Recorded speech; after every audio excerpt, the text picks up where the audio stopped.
What's going on, guys? JFC here. Apologies for the later upload today. I was still celebrating the United States beating Iran with LeBron James of soccer getting the singular goal in the game. No, I'm just kidding. I was sleeping. But right now we have a booming market. We're finally seeing that market rise after the Black Friday promo, which is what we usually see when Black Friday drops. So we're seeing that right now. We have a couple leaked new promo cards as well. Also, by the way, I have a 86 plus base or FIFA World Cup hero pack coming at the end of the video, so if you want to stick around for that, you sure can. The leaks, Leroy Sané World Cup stories card. If these cards are just regular promo cards, like I just don't care. I'm sorry. We need innovation of some kind here. Like, sure, the card design is cool, but like I could not care less if we get more promo cards that are the exact same as what we are used to getting. I just personally, I don't care. I hope we see some innovation here.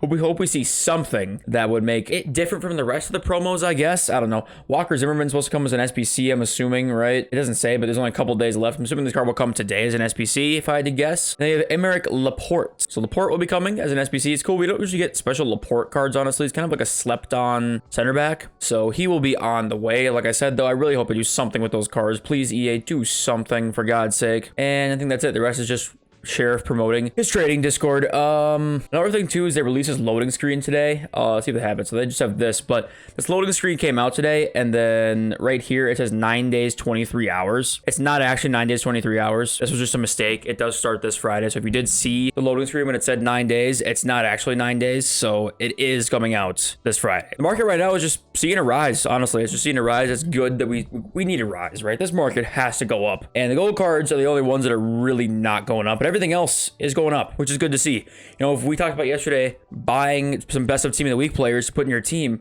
if you did, you're already looking great. Like Ousmane Dembele was 110k at his lowest where I bought him. He was like 118k yesterday, I think, in our videos, 130 already. Same goes with Theo Hernandez, is like 20,000 more than he was. Cancelo's like 5 to 10,000 more than he was. Tomori's up a lot. So if you bought those cards and the World Cup hero cards, you're looking good. We talked about that yesterday too. Park Ji-sung was 180 something. It's 214 now. I love this card in game. Seriously, I don't want to take this card out of my team anytime soon. This card for 190,000 coins was just too cheap in my opinion, and he's gone back up. So hopefully you guys bought your teams yesterday. If you did, you're looking good. If you've not bought your team yet, it's kind of like, I still don't hate buying it right now if you want to. Like, I still think some of these cards are cheap, like the Informed Dembele, the Informed Hernandez, that kind of thing. I still think those guys are like decently priced, but I think what wouldn't be the worst thing ever is waiting until Friday if you wanted to really go out and buy like a 3 million coin team or something like that. Usually here's your whole budget to buy a team. I think waiting until like the next promo is not the worst idea ever if you miss the buy window now, because some cards are up like 20k. So you never really feel comfortable buying cards that are up like 20,000 coins. You know, it's always a little bit more risky. World Cup icons as well. They've actually done pretty well since we had our last video. Hernan Crespo went up even higher than where he was in the last video. Petit's 388,000. Bobby Moore 173. Basically, if you bought any of the really meta players yesterday, they're up in price. So good job on you. And yeah, by the way, this Captavia card, why is he going to the moon? Like, this card was like 200 and something K at his lowest point, wasn't he? Yeah, he was 230,000 at his lowest. And he stayed in like the 200s for like a week.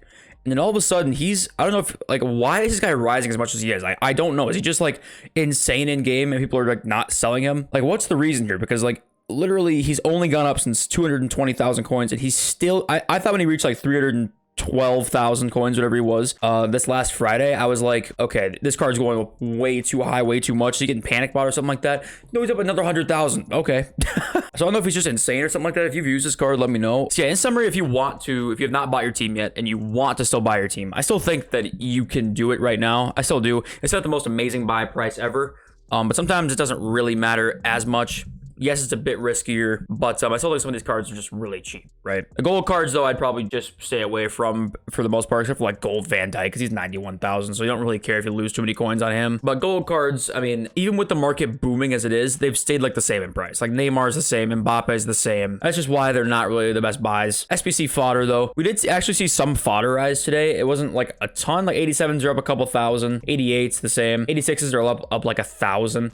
And I think the reason being, there actually are a lot of SBCs still out for like players and stuff like that, but now we even have less of a chance to get fodder, right? Like there's no more 10 coin packs in the store. There's a couple ways to get fodder that are gone now. We still have this Messi, we still have the year in review player pick, we still have the mixed campaign bag player pick, Plus, we have the like player picks and stuff like that, like 75 plus, which people will get some fodder for and then want to finish SBCs outside of that. So I think fodder went up today because of that reason rather than like any big SBC coming out. Because I don't think this Trossard and this Kovacic really is going to make fodder rise. Kovacic is just like an average card, and Trossard is like, he's okay.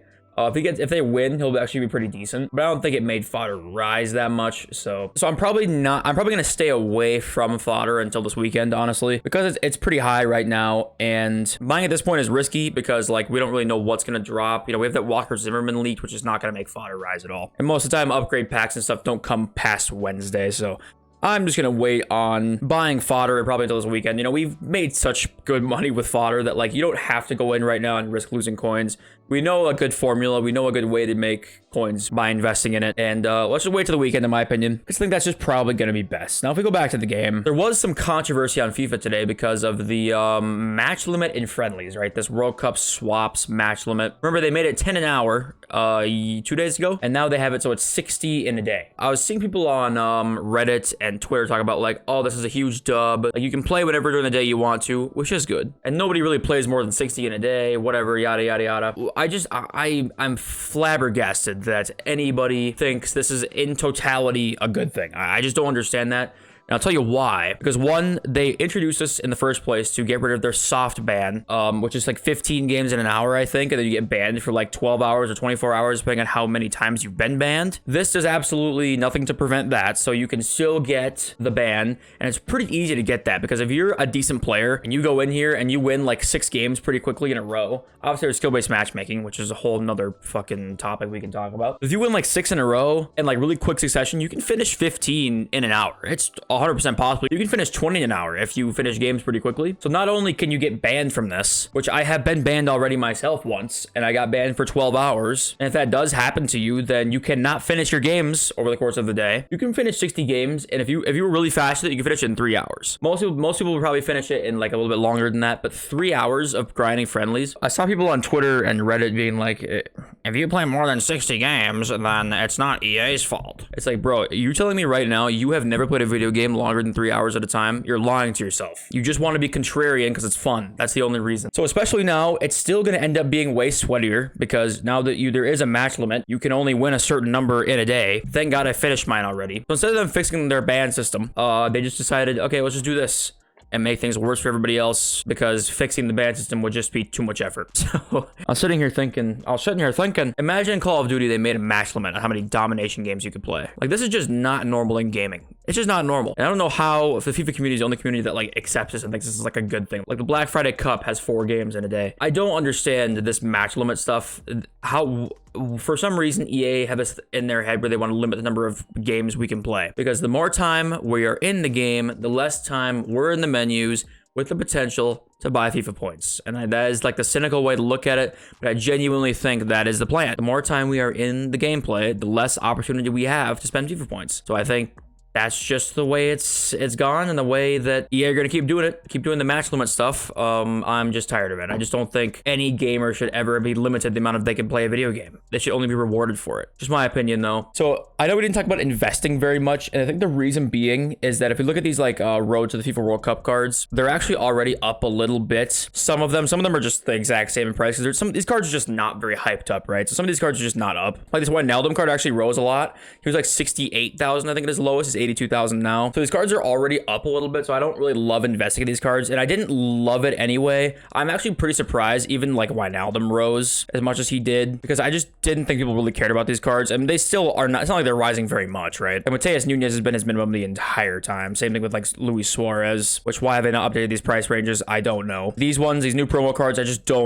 just personally don't love investing in. One thing I do want to talk about those informs, right? Fodder informs, I still think are a very good investment. And the reason being is 86 informs right now. This is like not their lowest point. They were like 14,000, I think, at their lowest point. But what we are seeing on some of these other cards is that, remember, 89s went up like very high in price. They're down a little bit more from where they were. They're still up. But Cruz stayed up in price. Like this Tony Cruz card was, I think, 40,000 coins for a long time. Yep, 40K for a long time. He was even lower, 35K for a long time. Then 89s went way up to like 49, 50,000. There he is right there above 50. And now 89s are not 55K, and he's still 55K because he's a Team of the Week card. So if that trend possibly continues, you could see 86s when next time Fodder rises up. These cards are actually like 1,000 coins more than 86s right now, or a little bit more than that. Next time Fodder rises up to where like the inform matches the gold price, these cards will go up and stay up from where they were, right? Madison 17,500, he was 14,500 for a long time. So if you did club stocks, you already are making coins on like every single Fodder inform here, 86 plus.